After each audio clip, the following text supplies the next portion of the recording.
ये लो question, penetration depth निकालो।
चले, बोलो।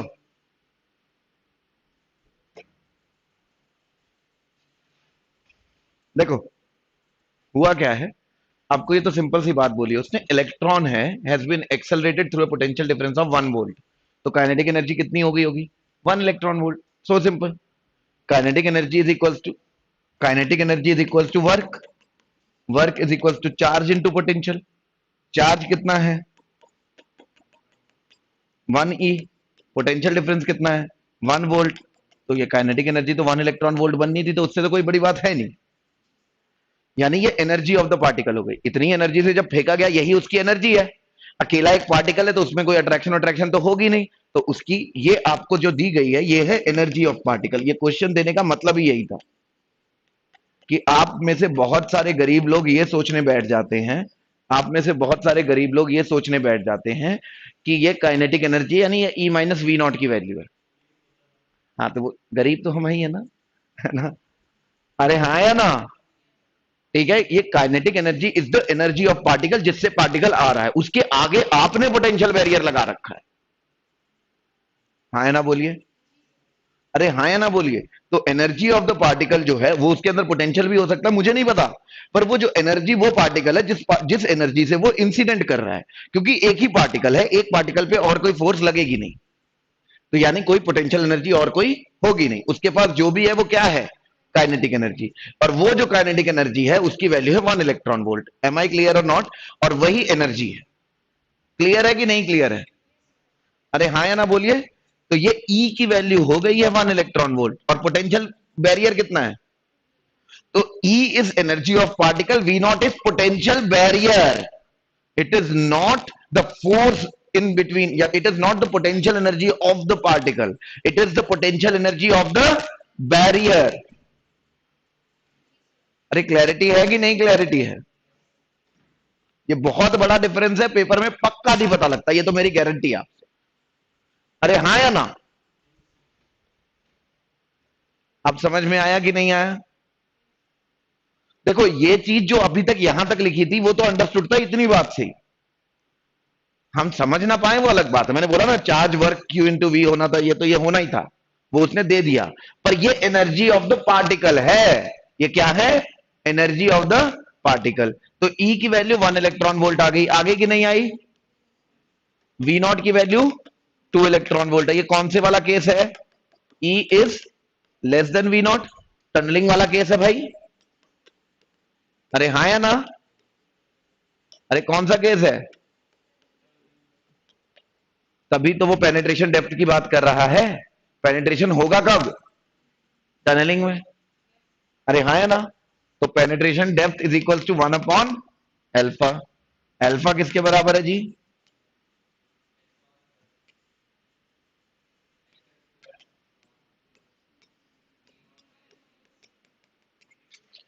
वी नॉट ज्यादा नहीं है 2 इलेक्ट्रॉन वोल्ट, तभी तो पॉजिटिव आ रहा है गधे, वरना नेगेटिव होता तो ये केस ही नहीं लगता। तो ऊपर एच कटी रख लो, नीचे 2 मास ऑफ इलेक्ट्रॉन रखूंगा, चलेगा। V naught minus E naught 1 electron volt आ जाएगा, यानी 1 इंटू 1.6 इंटू, ऐसे लिख लो भाई, बाद में आप लोग मेरी जान खा जाओ। रुक जाओ, एक स्टेप खा ही लेता हूं, रुक जाओ, एक और खा लेता हूं, रुक जाओ। अरे हाँ या ना बोलो, अरे बोलो हाँ या ना। इलेक्ट्रॉन वोल्ट को कैसे लिख सकते हो? इसकी वैल्यू कितनी आ रही है? 6.626 को 6.28 से डिवाइड करिए जरा, 1 पॉइंट कुछ आएगा।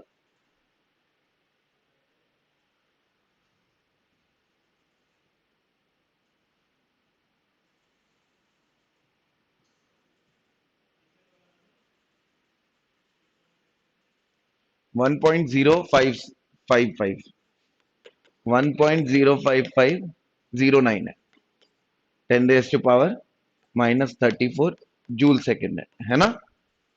एच कट की वैल्यू नीचे रूट 2 इंटू 9.1 इंटू 10⁻⁻31 केजी है। अरे हाँ है ना, 2 माइनस 1 इलेक्ट्रॉन वोल्ट है, इलेक्ट्रॉन की वैल्यू कितनी लिख सकता हूं? 1.6 इंटू 10⁻⁻90 कूलम, वोल्ट यानी जूल। अरे हाँ है ना बोलो, अरे बोलो। तो कुछ भी कर लो, यहां से आंसर मीटर ही आना है, मतलब वो कैसे भी कर लो, डेप्थ की वैल्यू है ना। अरे हाँ है ना, आंसर मीटर में ही आना चाहिए, कुछ गायब तो नहीं है।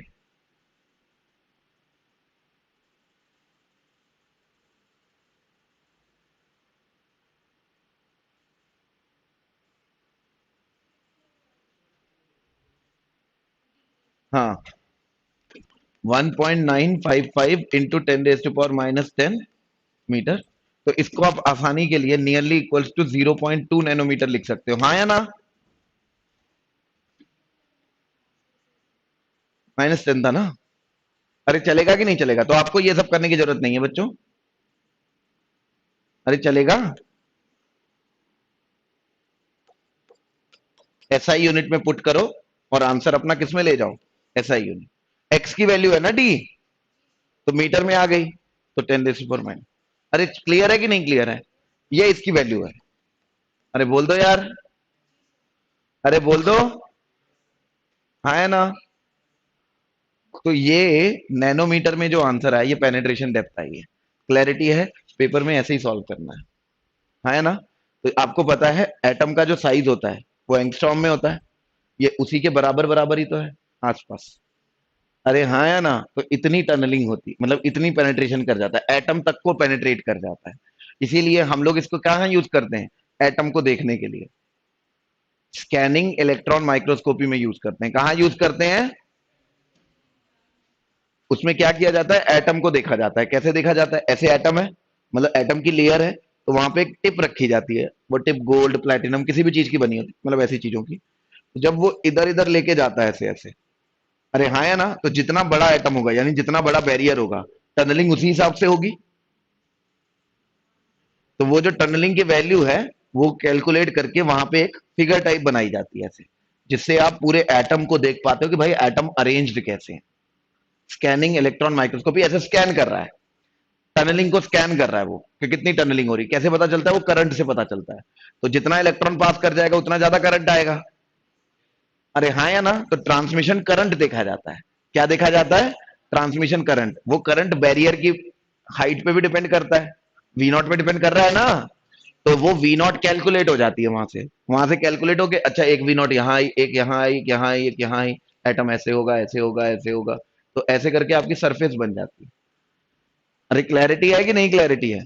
तो ये स्कैनिंग इलेक्ट्रॉन माइक्रोस्कोपी होती है, चलेगा कि नहीं चलेगा, हाँ या ना। तो ऐसे एटम भी देखे जा सकते हैं इसके द्वारा। अरे ठीक है कि नहीं ठीक है? इतना मजा आया कि नहीं आया? पक्का। तो आपने दो चीजें, अभी जो ट्रांसमिशन होगा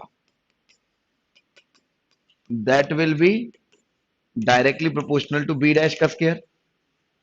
रिफ्लेक्शन जो होगा, हाँ है ना, that will be directly proportional to B square. Incident radiation जो होगी, that will be directly proportional to A square. तो एक होता है ट्रांसमिटेंस, क्या होता है वो, ट्रांसमिटेंस, क्लियर। एक होता है रिफ्लेक्टेंस, क्या होता है, इन दोनों को मिला के इसको टी बोला जाता है और इसको क्या बोला जाता है, आर। टी प्लस आर की वैल्यू 1 मानी जाती है, मतलब पार्टिकल आया या तो पार हो गया या तो वापस चला गया। अगर इन दोनों को मिलाएंगे दो ही चीजें हुई होंगी, या तो पार गया होगा या वापस गया होगा। तो इन दोनों को मिला के वैल्यू कितनी आती है, 1। तो ये वैल्यू कैसे लिख सकते हो, ये वैल्यू लिख सकते हो बी डैश का स्क्वायर डिवाइड बाय इसका मोड ए का स्क्वायर। अरे हाँ है ना, अरे क्लैरिटी है। और ये क्या होगा, बी का स्क्वायर डिवाइडेड बाय ए का स्क्वायर। चलेगा कि नहीं चलेगा, इंसिडेंट का विद रिस्पेक्ट टू इंसिडेंट ही आना चाहिए ना। अगर 100 मॉलिक्यूल गए थे, 90 वापस आ गए, 10 पार हो गए, तो भाई इसकी वैल्यू 0.1 आएगी, इसकी वैल्यू 0.9 आएगी। अरे क्लैरिटी है कि नहीं क्लैरिटी है, हाँ है ना, बोलिए। क्या वैल्यू आती है इस केस में इतना इंपॉर्टेंट नहीं। अरे क्या वैल्यू आती है, कैसे जाती है, वो सब इस केस में इतना इंपॉर्टेंट नहीं है, जिस केस में है उसमें बात करेंगे। अरे चलेगा कि नहीं चलेगा, बोलो हाँ या ना।